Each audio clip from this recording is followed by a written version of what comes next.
Hi, this is John at Beast Coast Nation.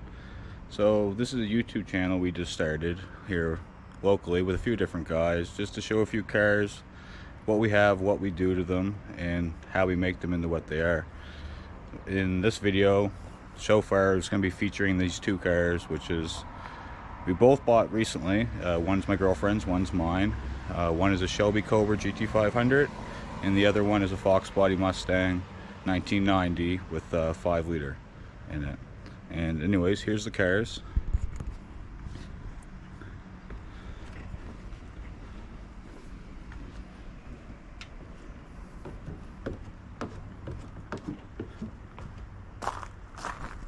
So this is the Shelby Cobra car. It does have a Super Snake sticker on it. It is not a Super Snake. It's a Shelby Cobra GT500 2008, but it basically has all the same stuff that a Super Snake would have. And I'm going to show that in a few minutes after we just do a walk around of both these vehicles. So this was originally an American car, and therefore you'll see it has a very dark window tint in it. And we're in Canada, so that's going to have to go. But we just picked it up, so we have a few things we have to do to this car. And this is the 1990 Fox Body. This car was also recently featured on a TV episode locally on Eastlink TV called Downshift. You may recognize it from that. But this is the car. It's got the body kit on it. Has a sunroof as well. Has a nice spoiler that everyone seems to like. And the color's pretty nice on it. Sets the car off quite nice.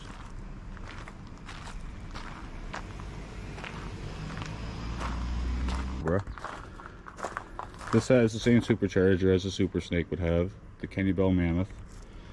This car also has a full 3.5-inch exhaust all the way back, which is MagnaFlow. Although it does have a little ripple in the exhaust in the back where the previous owner ran into something. I'm not sure what he ran into with it, but it doesn't affect the performance, so I don't care. Battery's also in the back. There is a meth kit for this car. You can see the bottle here, and the pump's in here, all the wiring, everything go with it. But the previous owner was told by the tuner he took it to, they asked if he should remove the meth kit, so it would do damage to the supercharger. But I called Kenny Bell himself, and they kind of chuckled, and they said, I don't know who told you that, but they actually recommend it, and their bigger kits actually come with it, with the port already done. So this car is also bored 20 over. It has 91 compression, and it has diamond pistons. It also has I-beam rods, and it has a booster pump in the back. I'm not sure how big the fuel pump is in the car. I'll find that out shortly once we start digging into it a little more. But I know it has 1200cc injectors, and it has comp cams with a 500 lift duration in them. And it has 373 gears, and it also has ARP rod studs in the crank, which is supposed to up it to like 1100 horsepower or something before you have any issues with that.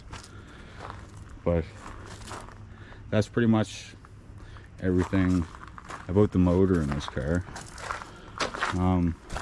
It is a Shelby car, so it is a push button start.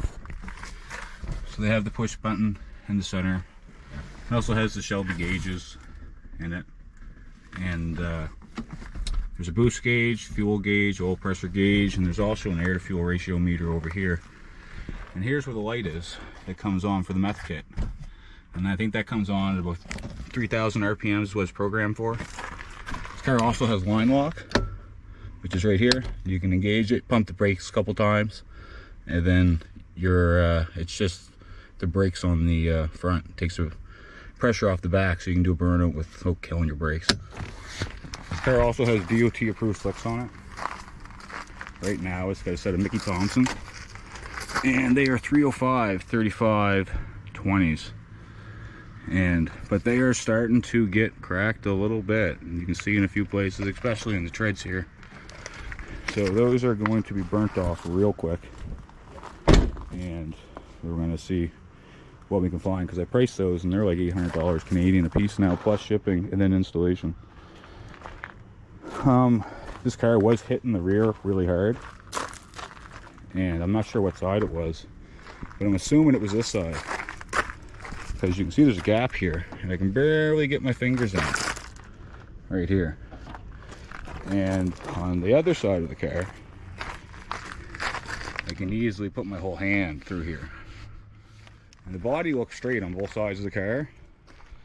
Unless there's a bushing gone, or one of the rear control arms maybe is bent, but it doesn't feel like it going down the road. The car works really good, it pulls really good, and it goes straight down the road. But there's something going on there that we got to figure out. That's pretty much everything for this car that I know about right now, because we just purchased this literally 10 days ago.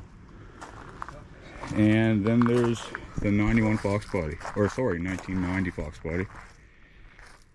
And this, we purchased this exactly like this as well. The only thing I know that it has a high heat hoses on it. It has new distributor, of course, and has a cold air intake. It has a cam in it. It also has headers. You can see the headers down here. They go through the steering column, which is quite interesting on the Fox bodies. So it makes it harder for motor swaps, but you have to find something or either get custom made headers for it. But yeah, it also has a cam in it, like I said, but I'm not sure what the lift or the duration is. It's not nothing aggressive, it's just a straight cam for power. And this is an all black interior car,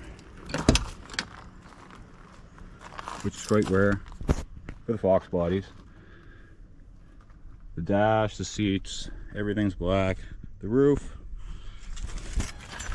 and it has a sunroof in it, as I said before. This also has a posi rear end in it. It also has 373s in it. That shouldn't be in there. That was just from cleaning it up. But it's quite a clean car. We have big plans for this car. So this car we've recently purchased a 351 based block. It's a dart block.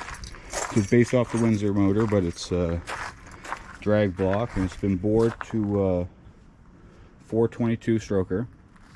And it's a 700 lift duration cam in it, and a twin screw supercharger, which I'm not sure of the brand. Honestly, I should know that. And it also has a liquid cooled intercooler that comes with it. And the car that it came with it was also a Fox body. The reason why I purchased it. So when you go to switch these motors out, there's a few different things when it comes to the Windsor block. Actually surprisingly fits very well, but then you need headers for it. You have that custom made, or like I said, because the steering column goes through them. But the guy, it actually came with a Fox body, so when he sells it to us, sorry, it's going to have everything with it. The aftermarket custom made headers, the motor mounts that we need. It's going to have a rad and rad support that bolts right in, and everything will go with it, and it'll be a very easy installation. We hope, anyways, just because it came over into the Fox body. But we just purchased this car because it was the cleanest shell we could find. This car is the same color underneath as it is on top. And when I mean underneath, I mean like underneath the car completely. It's been on rotisserie and painted. I couldn't find anything any cleaner in the province other than this car. It even has this thing in the back, which I'm assuming is for groceries or something. Every time I go to a car show, people that are riding in these cars are amazed it has that for whatever reason. I guess they get discarded, thrown away, used, or whatever. But anyways, this is the 1990 Fox body. And this is the Shelby Cobra GT500. And this is a 2008, by the way. And I meant to mention that it also has a different pulley on the supercharger. I'm not sure which pulley that's put on it, but it's running 17 pounds of boost right now. That's what the car's saying anyways inside on the gauge, whether the gauge is accurate or not. And I got a dyno sheet that came with the car, and it was making 680 to the wheels. But we are going to take the car out to a place that's not local, another province away from us in New Brunswick, BLP Automotive. And they're going to tune the car. They're going to hook up the meth kit again so we can run a little bit more boost, and basically just see what we can do to add some more timing and add some more fuel to see what we can get out of the car. I'm hoping for 750 to 800 wheel horsepower, which would basically be a 1,000 horsepower motor.